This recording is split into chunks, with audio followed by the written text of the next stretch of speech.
Prédication du deuxième dimanche du temps ordinaire de l'année C, évangile de Jean, chapitre 2, versets 1 à 11.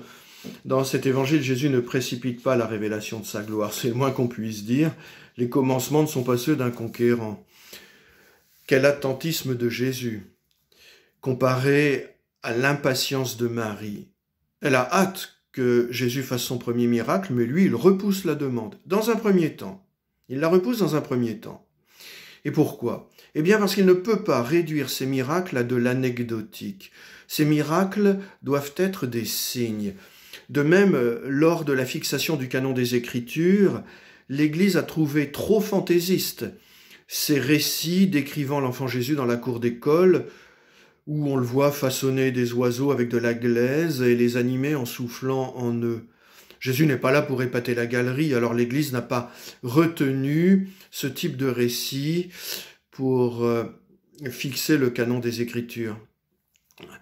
D'ailleurs, pour un tout premier signe, il faudrait quelque chose de plus radical et de plus essentiel, que Jésus guérisse un malade, qu'il sauve une personne de la mort, qu'il nourrisse une foule affamée, qu'il délivre une personne du démon. Or, renouveler le stock de vin au cours du repas d'une noce de village, comme premier signe extérieur du Messie, c'est plutôt futile quand on y pense. En plus, les invités ont déjà tellement fait la noce qu'ils doivent avoir beaucoup bu. Mais alors, pourquoi Jésus finit-il par exaucer la demande de Marie ? Eh bien parce qu'elle a compris certaines choses à partir de la manière dont Jésus a formulé son refus. Il lui répond en effet, « Femme, quoi à moi et à toi ?» Alors ceci n'est ni une formule de politesse de l'Ancien Orient, ni de la rudesse irrespectueuse. C'est la mise en évidence de deux domaines séparés.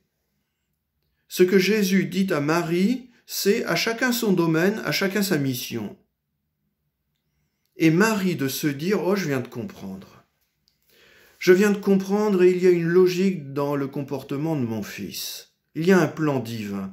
Pour faire un miracle, il doit recevoir l'injonction de son Père. C'est le moment. » Il a dû y avoir une complicité et un échange de regards très forts entre Jésus et Marie. Du coup, elle comprend où se situe exactement son rayon d'action à elle. Elle n'a pas à prendre la place du Père et à fléchir le Christ. De même qu'elle n'a pas à fléchir le Père à sa propre volonté, à elle. L'exaucement confirme cette prise de conscience. Dès lors qu'elle s'est tournée vers les servants, Jésus accomplit le miracle.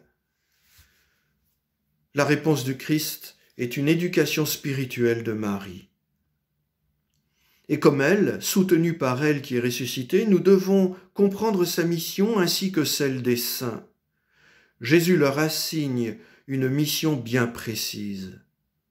Alors comment ça marche ?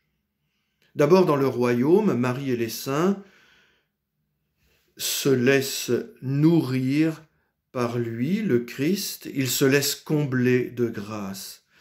Et dans le prolongement, ils n'agissent pas pour fléchir Dieu à leur volonté, mais ils sont tournés vers nous et ils nous prédisposent à accueillir les dons de Dieu. En fait, c'est nous qu'ils veulent fléchir à la volonté de Dieu. Alors, quelle attitude adopter ? Avons-nous besoin de les noyer de paroles ? Non, du tout.